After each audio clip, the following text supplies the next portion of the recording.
పోవటం కూడా జరిగిపోయింది. మరి దీన్ని ఎలా చూపిస్తుంది? అది మీ సినిమాలో చూడాలి. నేను అదే చెప్తున్నాను. వర్మ గారు, అంటే ఈ ఎపిసోడ్ అంతా అయిపోయింది అనుకుంటున్నారా, ఇంకేమన్నా ఎదుర్కోబోతున్నారా? ఏ ఎపిసోడ్ అండి? రిలీజ్ సంబంధించినటువంటి ఇష్యూ సార్, అంతా అది కూడా సార్ రేపు రిలీజ్ అవునా కూడా ఈ రోజు నైట్ ఏదైనా జరగవచ్చు. అది లోకేష్ గారు చెప్పాలి. అంటే ఇంకా ఈ ఎపిసోడ్ ఫుల్ స్టాప్ పడుతుంది అనుకుంటున్నారా? అది ఎవరికి తెలియదు కదండి. మీకు తెలిసి ఉంటుంది. నాకంటే తెలుస్తుంది. నాకు అప్పుడు తెలియదు కదా, జరిగినప్పుడు కూడా. ఇంకో క్వశ్చన్ సార్, ఇంకో స్ట్రాంగ్ క్వశ్చన్ నేను అనుకుంటున్నాను.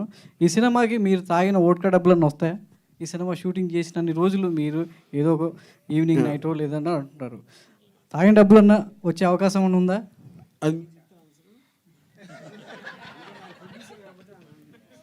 చెప్పండి సార్ అరుణ్ గారు. 23వ తారీఖు ఫస్ట్ షో పడిన తర్వాత అప్పుడు మాట్లాడదాం, మీకు అర్థమవుతుంది అప్పుడు ఎంత వస్తాయి అనేది.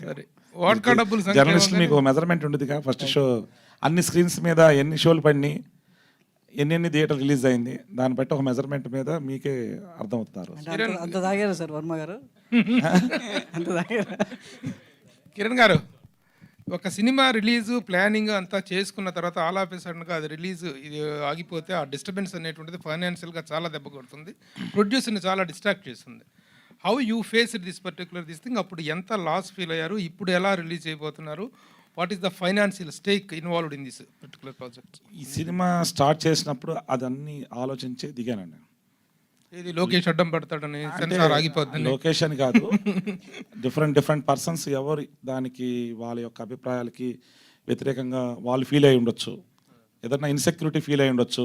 కారణాలు ఏమైనా కానీ దాన్ని అడ్డుకోవడానికి ప్రత్యక్షంగా తెలుగుదేశం పార్టీయే రోడ్డు మీదకి వచ్చి లోకేష్ గారు రిప్రజెంటేటివ్ జనరల్ సెక్రటరీయే సినిమాని ఆపమని సెన్సార్ బోర్డుకి తను పర్సనల్గా సిబిఎఫ్సి ముంబైకి స్టేట్ రీజనల్ ఆఫీసర్కి అప్లై చేయడం జరిగింది. అది తన కంప్లైంట్.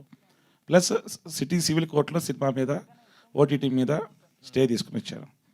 తను ఒక 3 సార్లు ముఖ్యమంత్రి చేసిన కొడుకు ఇలా నడి రోడ్డుకి వచ్చి ఒక సినిమాని ఆపడానికి ప్రయత్నం చేశాడంటే తనకి శక్తి వంచన లేకుండా ఎక్స్ట్రాడినరీ అడ్వకేట్లను పెట్టి, హైలీ పేమెంట్ ఉన్న అడ్వకేట్లను పెట్టి ఒక 3.5 నెలల పాటు అదే పనిగా రాష్ట్ర రాజకీయాలను పక్కన పెట్టి రేపు ఎలక్షన్లో ఏం చేయాలా, క్యాండిడేట్లు ఎవడ పెట్టాలా, ఎవరితో ప్రయాణం చేయాలా అనే విషయాలను పక్కన పెట్టి ఈ సినిమాని ఆపటమే తన జీవితాశయంగా తను ఎంచుకున్నాడు. అది తను తీసుకున్న ఈ 3 నెలలుగా తన డ్యూటీ తెలుగుదేశం పార్టీ తరఫున.